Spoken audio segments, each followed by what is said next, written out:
کھجور کا milk shake بنا کر پینے سے جسم کی کمزوری ختم ہو جاتی ہے۔ ہاتھوں کی شہد سے مالش کرنے سے ہاتھ نرم و ملائم ہوتے ہیں۔ چائے سے پہلے ابلا ہوا انڈا کھانے سے دماغ تیز ہوتا ہے۔ رات پیاز کو سونگھ کر سونے سے دمہ کی بیماری نہیں لگتی۔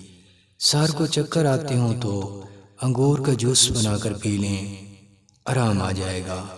چنبیلی کے پھول کو چہرے پر مسلنے سے چہرہ نرم ہوتا ہے۔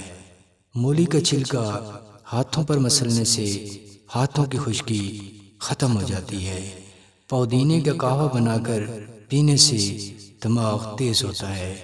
ابلی ہوئی چقندر کھانے سے آنکھوں کی بینائی تیز ہوتی ہے۔